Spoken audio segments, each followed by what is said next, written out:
ನಮಸ್ಕಾರ ರೈತ ಬಾಂಧವರೇ. ನಾನಿವತ್ತು ದಾವಣಗೆರೆ ಜಿಲ್ಲೆ ಚನ್ನಗಿರಿ ತಾಲೂಕು ಬೆಳಲ್ಗೆರೆ ಅಂತ ಒಂದು ಗ್ರಾಮದಲ್ಲಿದ್ದೀನಿ. ರೈತರ ಹೆಸರು ಬಂದು ಷಣ್ಮುಖಪ್ಪ ಅಂತ. 3 ವರ್ಷದಿಂದ ಗ್ರೀನ್ ಪ್ಲಾನೆಟ್ ಉತ್ಪನ್ನಗಳನ್ನ ಬಳಕೆ ಮಾಡ್ತಿದ್ದಾರೆ. ಈ ತೋಟದಲ್ಲಿ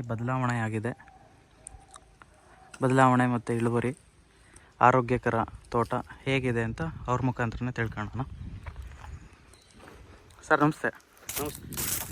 ಸರ್ ತಮ್ಮ ಹೆಸರು? ಷಣ್ಮುಖಪ್ಪ ಅಂತ ಹೇಳಿ. ಸರ್ ಇದು ಯಾವ ಊರಿದು? ಇದು ಬೆಳಲ್ಗೆರೆ ಗ್ರಾಮ, ಚನ್ನಗಿರಿ ತಾಲೂಕು, ದಾವಣಗೆರೆ ಜಿಲ್ಲೆ. ಸರ್ ಈಗ ನಿಮ್ಮ ತೋಟದಲ್ಲಿ ನಿಂತಿದ್ದೀವಲ್ಲ, ಇದು ಎಷ್ಟು ಎಕರೆ ಬರುತ್ತೆ ಸರ್? ಇದು 2 ಎಕರೆ ನನ್ಗುಂಟೆ. 2 ಎಕರೆ ನನ್ಗುಂಟೆ. ಸರ್ ಈ ತೋಟಕ್ಕೆ ನಾನು ಎಷ್ಟು ವರ್ಷದ ಹಿಂದೆ ಬಂದಿದ್ದು? ಇವಾಗ ಇದು 3ನೇ ವರ್ಷ ಸರ್. 3ನೇ ವರ್ಷದ? ಹೌದು, 3 ವರ್ಷದ ಹಿಂದೆ ನಾನು ಬಂದಿದ್ದೆ. ಹೌದು.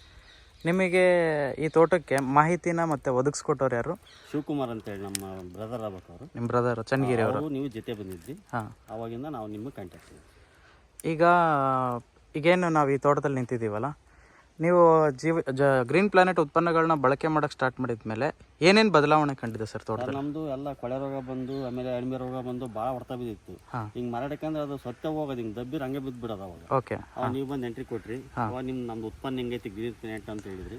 ಅವಾಗಿಂದ ನಾವು ಅನುಮಾನ ಮಾಡ್ಸೋಕೆ ಇಲ್ಲ, ನಮ್ಮ ಮೇಲೆ ನಂಬಿಕೆ ಇಟ್ಟು ಮಾಡ್ಸೋ ಅಂತ ಹೇಳಿದ್ರಿ. ಅವಾಗ ಆಯ್ತು ಅಂತ ನಮ್ಮ ಬ್ರದರ್ ಒಪ್ಪಿಗೆ ಕೊಟ್ಟ ಮಾಡಿಸಿದ್ವಿ. ಅನುಮಾನ ಯಾಕೆ ಸರ್?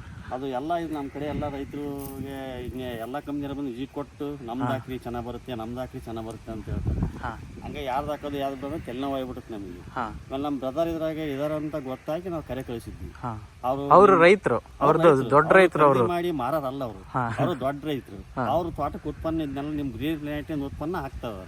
ನಾನು ಹಾಕಿದೀನಿ ಷಣ್ಮುಖ, ನೀನು ಹಾಕ ಅಂತೇಳಿ ನಮಗೆ ಕೊಟ್ಟಿದ್ರು. ಆಮೇಲೆ 1 ವರ್ಷ ಹಾಕಿದ್ವಿ. ಹಂಗೆ ಒಂದು 0.5% ಉತ್ಪನ್ನ ಆಗ್ಬಿಡ್ತು. ನಮ್ಗೆ ಭಾಳ ಖುಷಿ ಆಗ್ಬಿಡ್ತು. ಖುಷಿ ಆದ್ಮೇಲೆ ಇದು ಉತ್ಪಾದನೆ ತಂದು ನಾವು ಉತ್ಪನ್ನಗಳು ತಂದು ನಾವು ಹಾಕಿದ್ರೆ ಚೆನ್ನಾಗಿ ಆಗ್ಬೋದು ಅಂತ ಹಾಕಿದ್ವಿ. ಇದು 3ನೇ ವರ್ಷ. ಸಖತ್ತಾಗಿ ಬರ್ತಾ ಇದೆ ತೋಟ. ಅದೇ ಸರ್, ಈಗ ನೀವೇ ತೋರಿಸ್ತಿದ್ದೀರಾ ಹೊಂಬಾಳೆಗಳು ಬರ್ತಾ ಇರೋದು. ತೋಟಕ್ಕೆ ಬರೋಕೆ ಖುಷಿ ಆಗ್ತೈತೆ ನಮಗೆ.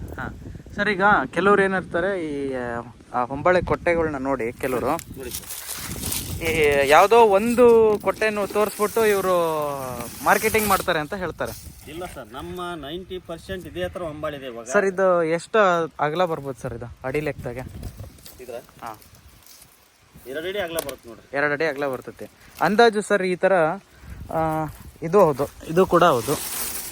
ಇದು ಹಳೆ ಗರಿ, ಇದು ಹೊಸ ಗರಿ ಈಗ ಬಿದ್ದಿರೋದು. ಇದು ನೀವು ಹೊಸದು. ಈಗ ಇನ್ನೂ ಒಂದು ಬಿದ್ದೈತೆ ಮಿಡ್ಲಿದೆ ಸರ್. ಸರಿಸುಮಾರು ಎಲ್ಲದೂ ಹಂಗೆ ಇದಾವೆ, ಎಲ್ಲವೂ ಕೂಡ 90% ಈ ತರ ಆಗೈತಿ. ನಿಮ್ ಗ್ರೀನ್ ಪ್ಲಾಂಟ್ ಉತ್ಪನ್ನ ಬಳಕೆ ಮಾಡಿದ್ಮೇಲೆ ಎಲ್ಲಾ ಗರಿ 90% ಈ ತರ ಗರಿ ಬೀಳ್ತೈತಿ. ಒಂಬಳೆ ನೋಡಕ್ಕೆ ಒಂದು ಖುಷಿ ಆಗ್ತೈತಿ. ಒಂಬಳೆ ನೋಡಿ ನಮಗೆ ಖುಷಿ ಆಗ್ತೈತಿ. ತೋಟಕ್ಕೆ ಆಗಲ್ಲ ಬರ್ನೇನಪ್ಪ ಅಂತ ಅನಿಸ್ತೈತಿ. ಅದೇ ಈಗ ನಾನೇನು ಝೂಮ್ ಮಾಡಿ ತೋರಿಸ್ತಾ ಇದ್ದೀನಲ್ಲ, ಈಗ ಆಲ್ರೆಡಿ ಇದು 2 ಗೊನೆ ಎಕ್ಸಿಸ್ಟಿಂಗ್ ಅಲ್ಲಿದೆ. ಇದೊಂದು 3 ಗೊನೆ, ಎಲ್ಲದೂ ಅಷ್ಟೇ. ಸುಮಾರು ಗೊನೆಗಳು ಎಲ್ಲ ಹಿಂಗೆ ಇದ್ದಾವೆ.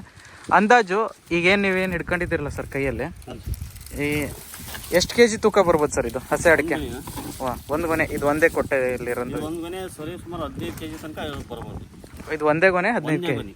ಆ ಥರ 3 ಗೊನೆ ಇದ್ರೆ 45 ಕೆಜಿ. 45 ಕೆಜಿ ಪ್ರಿಡಿಕ್ಷನ್ನು ಅಷ್ಟು ಮಾಡ್ಬೋದು, ಆರಾಮ್ ಮಾಡ್ಬೋದು ಸರ್. ಸರ್ ಈಗ ನಾನು ಈ ವಿಡಿಯೋನ ಸೋಷಿಯಲ್ ಮೀಡಿಯಾದಲ್ಲಿ ಹಾಕ್ತೀನಿ, ಯೂಟ್ಯೂಬಿಗೆ ಹಾಕ್ತೀನಿ. ಕೆಲವು ರೈತರು ಏನು ಮಾಡ್ತಾರೆ, ಈ ತೋಟ ನೋಡಬೇಕು ಅಂತ ಅಂದು ಆಸಕ್ತಿ ಇರ್ತಾರೆ ರೈತರು. ಈಗ ಸೋಷಿಯಲ್ ಮೀಡಿಯಾದಲ್ಲಿ ಹಾಕಿದ ತಕ್ಷಣ ಎಲ್ಲದನ್ನು ನಂಬಲ್ಲ. ಹೆಂಗೆ ಈಗ ನಿಮಗೆ ಯಾವ ಥರ ಡೌಟ್ ಬಂತು, ನಿಮ್ಮ ಅಣ್ಣರ ತೋಟ ನೋಡ್ಕೊಂಬಂದು ನೀವು ಸ್ಟಾರ್ಟ್ ಮಾಡಿದರೆ ಹಂಗೆ ಮಾಡೋಂಥ ರೈತರು ಇರ್ತಾರೆ. ಸೊ ಅವರು ಬರೋದಾದ್ರೆ ತೋಟ ನೋಡೋಕ್ಕೆ ಯಾವ ಮಾರ್ಗದಲ್ಲಿ ಬರ್ಬೇಕು ಸರ್? ದಾವಣಗೆರೆ ಬಂದರೆ, ದಾವಣಗೆರೆ ಕಡೆಯಿಂದ ಬರೋದಾದ್ರೆ ಅಪ್ ಟು ಚಾವಣಿಗೆಯಿಂದ 5 ಕಿಲೋಮೀಟರ್. ನಮ್ಮದು ಕುಂಬ್ಳೂರು ಮೇನ್ ರೋಡಲ್ಲೇ ತೋಟ ಇದೆ. ಬಂದು ಯಾವಾಗ ಬಂದರು ಆಗ್ಲತ್ತು ಡೇ ಟೈಮ್ ಬಂದರೆ ಯಾವಾಗಲೂ ಮನೇಲಿ ಇರ್ತೀನಿ ನಾನು. ಒಂದು ತೋಟ ತೋರಿಸ್ತೀನಿ ಸರ್. ಈಗ ಸಪೋಸ್ ಈಗ ದೂರದವ್ರು ಆದರೆ, ಈ ಸಿರಾ ಮತ್ತು ಈ ಕಡೆ ನಮ್ಮ ಶಿವಮೊಗ್ಗದಿಂದ ಕೆಳಗಡೆ ಭಾಗದವ್ರು ಆದರೆ ಫೋನ್ ಮುಖಾಂತರ ಮಾಹಿತಿ ಪಡೆಯೋದಾದ್ರೆ ನನ್ನ ಫೋನ್ ನಂಬರ್ ನಿಮ್ಮ ನಂಬರ್ ಹೇಳಿ. ಎನಿ ಟೈಮ್ ಕಾಲ್ ಮಾಡಿರಿ. 9972591640. Okay sir. ಸರ್ ನಾನು ಈ ವಿಡಿಯೋನ ಸೋಷಿಯಲ್ ಮೀಡಿಯಾದಲ್ಲಿ ಅಪ್ಲೋಡ್ ಮಾಡ್ತೀನಿ. ಇನ್ನೂ ಮಾಹಿತಿಗಳನ್ನ ರೈತರಿಗೆ ಕೊಡಿ, ಹೆಚ್ಚಿನ ಮಾಹಿತಿನ. ಆದಷ್ಟು ಈ ತೋಟಕ್ಕೆ ನೋಡೋಕೆ ಬರೋರು ಈ ವಿಡಿಯೋ ನೋಡಿ ಬಂದು ನಿಮ್ಮ ಅನಿಸಿಕೆಗಳನ್ನ ಇವ್ರ ಹತ್ರ ಹಂಚ್ಕೊಳ್ರಿ. ಮಾರ್ಗದರ್ಶನನೂ ಕೊಡ್ತಾರೆ. ಷಣ್ಮುಖಪ್ಪ ಸರ್ ಇದ್ದಾರಲ್ಲ, ಅವರು ಒಂದು ಒಳ್ಳೆ ಅನುಭವ ಇರೋಂಥ ರೈತರು ಅಡಿಕೆ ಬೆಳೆಯಲ್ಲಿ, ಅಡಿಕೆ ಭತ್ತ ಬೆಳೆಯೋದ್ರಾಗೆ. ಸರ್ ಇಷ್ಟೋ ತನಕ ಮಾಹಿತಿ ಕೊಟ್ಟಿದ್ದಕ್ಕೆ ಧನ್ಯವಾದಗಳು ಸರ್. Thank you sir.